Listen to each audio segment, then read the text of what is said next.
welcome to my channel. My name is Kira. I want to tell you about this $1,000 challenge that I've been a part of. Today, it is my last day of the 30 days $1,000 challenge, and I want to tell you all about it because it's been such a journey. If you're someone that's looking to grow their YouTube channel through 30-day challenges, I think this is one of those challenges that you guys can actually embark on because there's just so many ways in which I believe I've won. I want to tell you and share those ways with you today. So yeah, let's get into it. I think the first thing for me, it started in July by a guy called Clement here in South Africa. I will link his channel down below.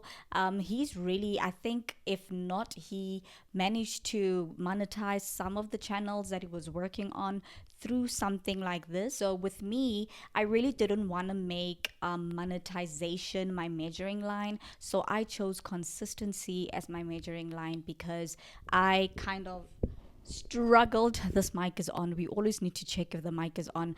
I kind of struggled with consistency on this channel, so I said my measuring line is going to be consistency, and we are on the 30th day of this challenge, irrespective of how we got here, because it was so many hurdles. I had so many hurdles to actually pass through, content wise, not necessarily content wise, but just equipment wise as well, because I'm using my phone and sometimes it ran out of space. There was just so many things that happened in the interim of me creating things and creating the content that I really wanted to make. But here we are. I've reached my first goal, which is to be consistent and reach the 30-day mark. So pat on the back for that. Oh Lord, do I not have space? Oh no. Okay, so that is 30 day. I really thought I just got some notification on my phone and I thought I ran out of space because I am running low in space, but in Jesus' name, we will end this video without any notifications. But other than that, the other goal for me was clarity. One thing that I did not know that this challenge would give me is clarity on the type of content that I want to create. And my strategy really with this challenge was to try different pillars of content that I was interested in. So that range between how to grow on, not maybe how to grow on YouTube, but things that I was doing to grow on this channel, to grow my channel, or things that I've seen were working for me. The other content pillar that I worked on was DIY, which did not perform good at all. The one that really surprised me, that was more of design content.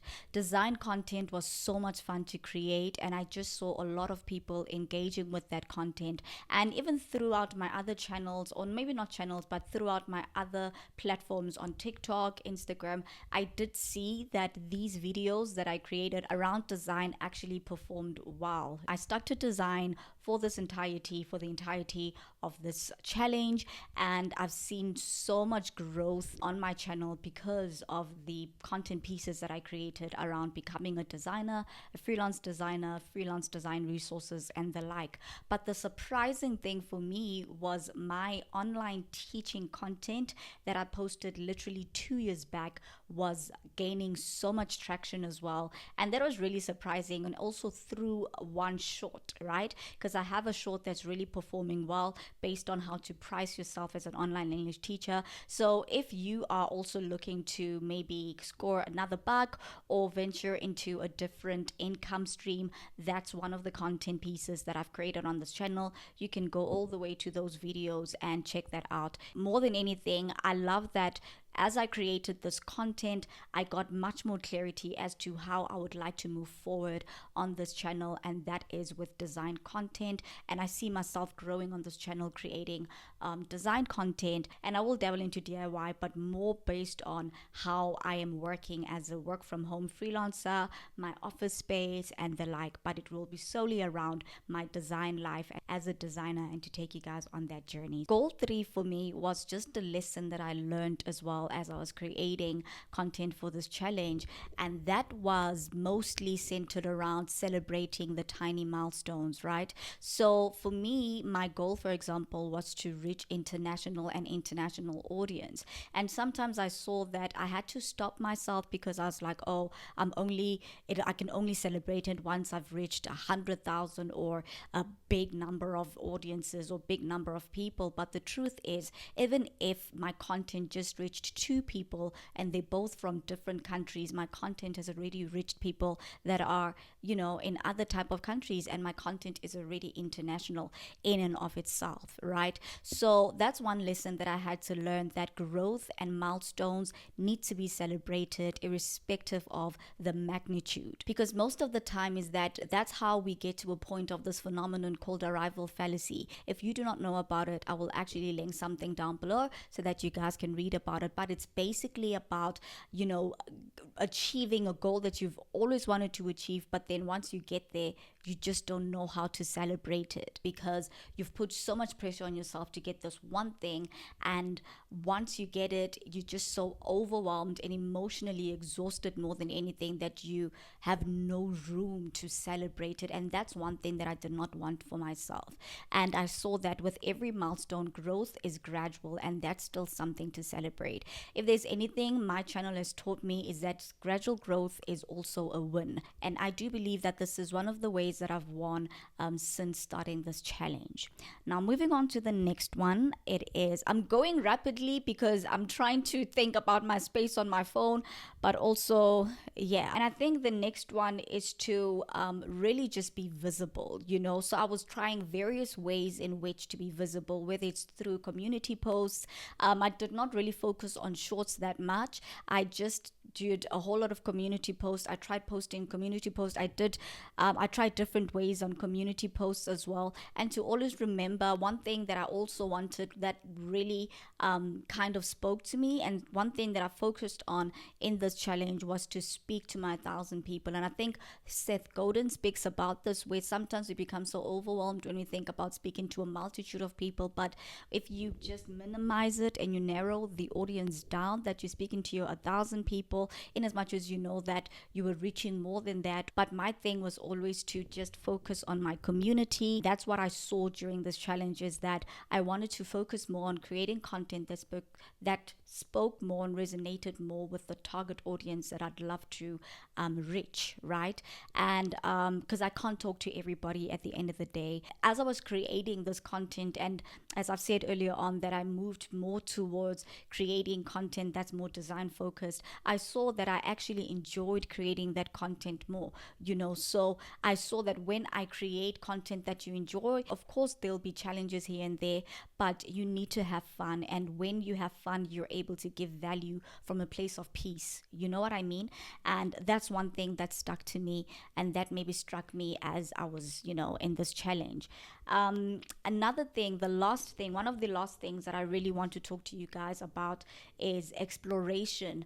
And this is something that Ali Abdal speaks about, which is to always just develop and improve with each video, right? So that's going back and looking at what is something that I can improve, other ways that I can actually package my videos. So that's one thing that I was trying out. Even the way that I did my thumbnails, they were very different. The way that I started my videos, they were very different. The way that I approached some of the videos, the editing was very different, because I kind of treated each video, or maybe certain videos, as templates that I want to return to, and to see what are the videos that maybe I can double down on. You know what I mean? In terms of the concept, the editing, the thumbnailing, the music, the even captioning as well. I tried different ways of captioning. I tried using some videos I did not add hashtags. Other videos, I just use my hashtags as my keywords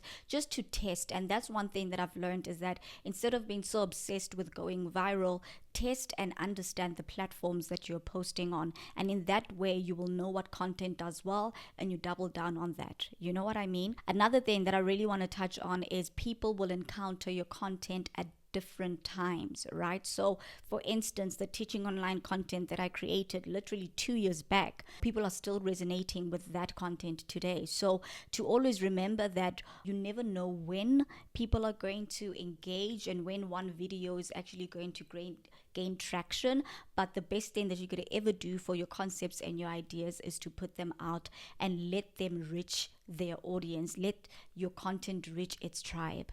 You know what I mean? So So yeah, these are just some of the ways that I believe I've won in this challenge, in as much as I did not get monetized, because that was the main aim of this challenge, is to get monetized by the end of July. I did not get monetized, but I still learned so much in this entire process, and I'm so grateful to God for just this entire process, and for the strength and the endurance to continue, and just for having much more clarity as to what it is that I really want to build this channel, the type of topic that I really want to build this channel with, and I want to grow as a designer myself. So this gives opportunity not only for me to grow, but for you as my audience and as my community. I don't like saying audience, but as my community to grow as well. You know what I mean? So yeah, I'm really excited to see the trajectory, because I know that it's up from here and nowhere else. And I'm really looking forward to seeing what God has in store for this channel. To everybody that is new, you are welcome. Thank you so much for just being a part of this community. And please do not forget to engage. And yeah, please do not forget to engage, like, share, and whatever country you're from. By the way, I really, if you are from a different country, just to prove that, dude, you don't need to have 100,000 people watching your videos and then only you say that you've reached people globally. Please comment down below. Okay, comment down below where you come from, so that we can just show that, you know what, you can be international, even if people, if it's two people from different countries watching your videos, you're still a global content creator. Okay, but other than that, I'll see you guys next time in my next video. God bless you, and I love you guys so much and really appreciate you guys. Bye.